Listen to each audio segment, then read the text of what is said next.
Discipline is not a sexy word. But think about what your life can have if you have more discipline. Think about how your life changes 5 years from now, 10 years from now, if you decide that it is very beneficial for you to become a more disciplined person. Actually, let me ask you this question. Is your life better or worse in the future if you decide to be more disciplined today? Pretty easy, isn't it? It's better. But we kind of have a bad connotation around discipline because when we think, oh, when we discipline, your dog does something it's not supposed to, you discipline them. Your child does something, they hit their sister, they get disciplined. So we have this bad connotation around discipline when really what it comes down to is we need to have more self-discipline. And the more that we can become resilient and have more self-discipline, the more that we can actually do more amazing things in our life. And so when you look at it like, what is discipline in the first place? Well, it's pretty easy. It means that you take action because you said you're going to take action no matter what, even when you don't feel like taking action. It's taking action regardless of how you feel. It's this resistance to, I don't want to do this, and then leaning into the resistance, doing it regardless of how you feel. Because you never need discipline to do the easy things. You need discipline to do the challenging things that will change your life, right? Like you don't need discipline to eat. I definitely don't need discipline in order to eat a pizza. I don't need discipline in order to eat a donut, but I do need discipline. I do need discipline to not eat them. And I also need discipline to go and get myself into the gym. Which one's better for me, right? It's following the mind and what the mind wants to do versus what the body wants to do. Because the body, we tend to be kind of lazy. We want to lay around and we want to not do as many things. We want to get some food in us. We don't really care what it is. And as long as it tastes good. And so the mind knows what you need to do. There's just some sort of disconnection somewhere. And so let's go through the 7 different ways that you can get better with discipline. Number 1 is to focus on the opportunity and not the obligation. You're not going to love everything. Like I love recording this podcast. I love sending it out to the world. I love what it does in the world. But I don't like planning the podcast. Like I'm not really like the type of person who likes to sit down in front of a computer, do research, do planning. But in order to create these, it takes at least an hour to plan and to put the flow of a podcast together, to do the research that I need to. So I love creating the podcast, sitting here, recording it. I love putting it out to the world. I love the reaction the world gets. And I love that people come up to me and say that it's changed their lives in many ways. But I don't love every single aspect of it, right? I don't love the planning. And so the obligation that's in front of me is I do have to sit down and I do have to plan this podcast and I do have to do a shitload of research in order for me to make something that I want to put out to the world. That's the obligation. The opportunity is it can help change people's lives. And like, I love when I'm out on the street. Like it was funny, I was over in Florence and somebody recognized me inside of it. The guy and his wife recognized me inside of a leather shop and they came up to me and started talking to me. And then about 20 minutes later, we're walking on Ponte Vecchio in Florence. And this girl came up to me and said something and like how it's changed her life and how it's helped her. And so like, I love when people come up to me and actually say something. So if you see me, don't be shy. Come up and say something to me. I love when that happens, and I love what that does to the world. That's me. If I focus on that, it's a lot easier to do what needs to be done versus focusing on the obligation, which is the little teeny tiny things that I need to do in order to make this thing happen, which, there's resistance towards, but I have to make myself do them anyways. So when you start to think about that, where are you not taking action where you should be? Like what opportunity should you actually be focusing on? What is the opportunity of you taking the action? So it's like the obligation might be going into the gym, and you might not be super stoked about it. But the opportunity is, losing weight, having more energy, feeling better about yourself, being healthier later on in life. There's much more opportunity. Focus on the opportunity. You still have to do the obligation, but focus on the opportunity versus what's right in front of you. So that's the first thing. Second thing, do the small things really well. I'm a really big believer in mastering the small things. When you look at athletes, they master the fundamentals. Very rarely do you see an athlete practicing before, like say, basketball game, right? Before a basketball game, trying some crazy shots or crazy moves they've never done before. What are they doing? They're practicing the fundamentals, right? Success is doing the small things that matter day in, day out. Just doing them every single day. Success is really kind of simple. It's doing the small things every single day. So when you think about that, like what are the small things that are required for you to get what you want in life? And how can you make sure that you do them every single day? What are the small things that you need to master every single day? do that. And if you can master the small things, it makes it very easy to do the big things. So that's number 2. Number 3 is to design your environment to make taking action easier. The action that you want to easier. Design your environment, right? Like for me, my body loves sugar. If I have sugar in my body, if I have a glazed donut, my brain and body turn into a crackhead. Like I just want more of it and I want as much as I can until I hate myself, right? So it's like, instead of having candy everywhere in my house, I'd have designed my environment. Well, if you walk into my house, there is no candy anywhere in the house. There is fruit out. And so I can have some fruit because fruit is way better for you than candy is. And so I have designed my environment. I don't buy any candy. And I've designed my environment to help being disciplined in what I want to do and how I want to create my body and how I want to create my future, how I can make it easier for me to do so, right? So how can you design your environment to make success easier? Like one of the things I've found about people with willpower, and what I say is that people who have willpower are not the people who are born with willpower. The people who have willpower are the ones who have designed their environment to make willpower easier. So it's like for me, if I want to stay in good shape and I don't want to have sugar because I know that sugar is really bad for you, it's also, one of the main causes to cancer. If I don't want that, then I'm just going to I'm going to make my willpower easier by not even having candy around. So how can you use this? Where do you waste too much time on the couch? Take all your couch cushions and throw them inside the closet until you're able to get on the couch. Nobody's going to sit. You're not going to lay on a couch without couch cushions. It's uncomfortable. Do you waste too much time on social media? Put your phone in another room and don't allow yourself to use it for an hour until you're done with, XYZ at work.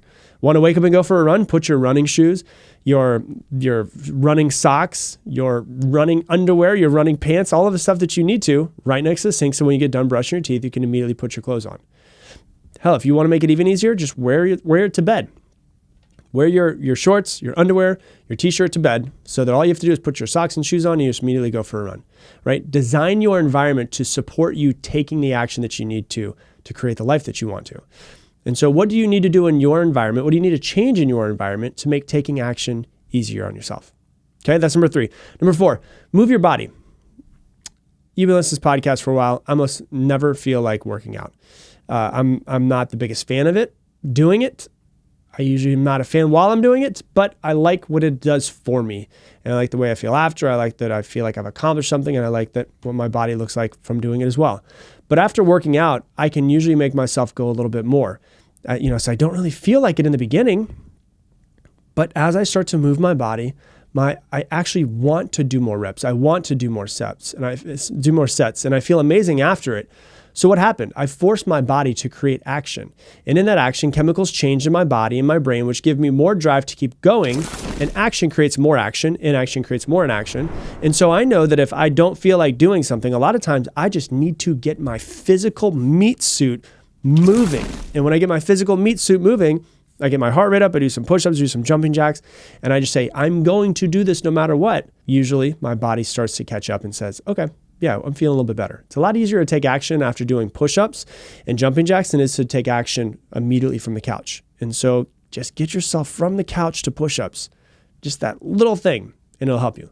So when you think about that, what in your environment do you need to change in order to make taking action easier on yourself? What is a 5-minute movement that you can do in order to get your energy flowing? Go onto YouTube. 100%. Like if you just want some help, sometimes it's easier just to follow somebody else doing it.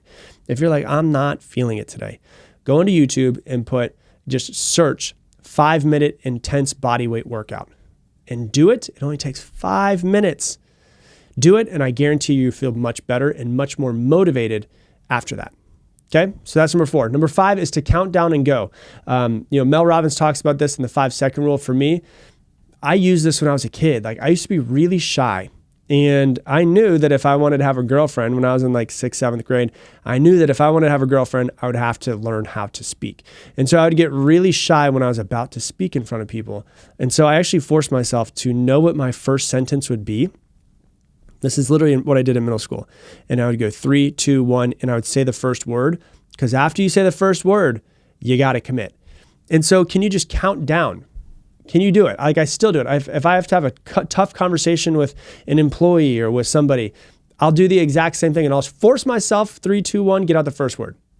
And it's ingrained in us, a lot of us as kids, parents counting down, right? And we start to get used to, oh, you better not do that. You better come over here in 3, 2, 1. And you're like, no child knows what happens at 0 because we're always like, oh shit, mom's going to get to 0 and the world's going to end, right? And so we're used to this from children, kind of programmed into us.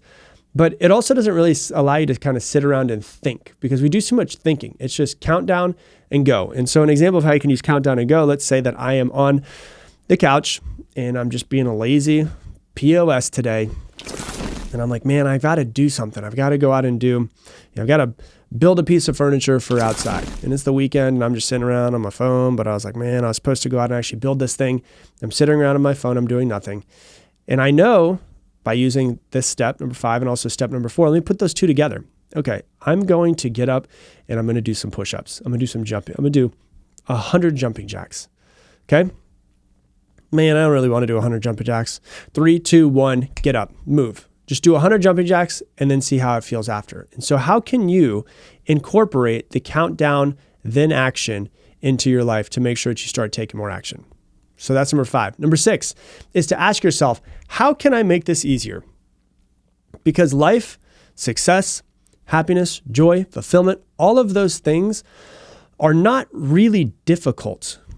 We make it difficult on ourselves, right? We try to make it really difficult. For some reason, we think that in order to get what we want in life, we have to struggle. We have to struggle our way to success, struggle our way to happiness, struggle our way to joy, all of that. Who said that you have to struggle? Like, who told you that struggling was just a prerequisite for the life that you want? And so you start to ask yourself, how can you make this easier? And I used to use this all the time when I did one-on-one coaching with clients, is I would, at the end of our sessions, we would always have their goals for the next week and their assignments. And we'd always have their assignments and we'd go through, okay, this is assignment number 1 and number 2. And then I would ask them before we get off the call, looking at your assignments, how can you make these easier on yourself? Oh, I can make it easier because I know I normally fail this way, so I'm going to make sure I don't allow myself to do this thing. You'd be really surprised by just asking yourself the simple question, how can I make this easier on myself, will allow you to start to remove roadblocks that you normally put in front of yourself that make the path to success or achievement of whatever it is you're trying to create much, much easier. And so you just ask yourself a simple question, how can I make this easier on myself? Okay. And then number 7, get an accountability partner. You've heard me say this before, but I really, really, truly believe in accountability partners. I really believe that when we stop doing things by ourselves only, like, I've been an entrepreneur for a really long time now. And there's many years where I've done it all by myself, all alone, and that can be really tiring. And, if you could find an accountability partner, somebody that can drive you to help you be better. How often can you talk to them? How often can you start to see how you can help them and they can help you? Where are you not taking action where you should be? What opportunities should you be focusing on they can help you with? What are the small things that you need to do every single day? And you start to actually figure these things out and you say, how can I bring an accountability partner to help me with all of this? And I've said this many times, like for years, I thought an accountability partner was somebody who would do it with you. They would be as excited as you. They would be able to, oh, you want to lose some weight? We'll go to the gym together. Oh, you want to do this? Okay, we'll do this together. Oh, you want to make 100 phone calls a day? Oh, me too. We can do this together. Like, it's great if you can find that person. Like, that'd be really good if you could find that person.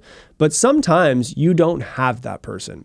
And so you think to yourself, well, I'm screwed. I don't have anybody that's as motivated as me. I don't have anybody that's as driven as me. A lot of times I'll get emails from people or messages on Instagram and they're like, Rob, I live in a remote place that's in the middle of Wisconsin and I'm this weird person in my family's eyes, my friends' eyes, where I'm motivated. I want something better and nobody's as motivated as me. What do I do? How do I find an accountability partner?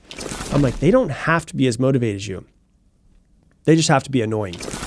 If you could find your most annoying friend and say, hey, listen, I need to do X, Y, Z. If I don't do X, Y, Z, I'm going to give you $100. That annoying friend is going to annoy you to figure out if you did X, Y, Z. And you're not going to want to give them the $100, but they're really going to want that $100. That creates a really good dynamic. So for instance, if you're like, I want to work out 4 times a week. Every time that I don't send you a selfie from the gym, I have to pay you $100. That friend, even if they've never worked out a day in their life, but they're just really annoying, is going to be checking on you almost every single day, which is what you need. You need just a little bit of extra eyes to motivate you so you can't just kind of hide, right? Because that's what we do sometimes. We set a goal. We don't do what we want to do. We hide. Nobody ever knows. Just by letting other people know Even if they're not, you could tell everyone that you know your goals. It just drives you a little bit better. Drives you to be a little bit better, a little bit, to be a little bit better, but also show up more for yourself and show up for everybody else as well. And so that's what I would recommend. Get an accountability partner in some sort of way. If they do it with you, awesome. If they don't do anything with you, but they're just annoying, even better sometimes. And so start to think about that. Like, where are you not taking action where you should be? What opportunities should you be focusing on? What are the small things that you need to master every day? What environment do you need to create in order to make taking action easier? What's a 5-minute movement that you can get your energy flowing? How can you incorporate the countdown action? How can you make all of this stuff easier on yourself? And then how can you find an accountability partner, and how often will you talk? Answer those questions and it will make discipline much, much easier. Hey, thanks so much for watching this video. Based off of what you watch, YouTube thinks that you should be clicking this video and watching this one next. And if you want to subscribe so you don't miss any more videos, click that button right there.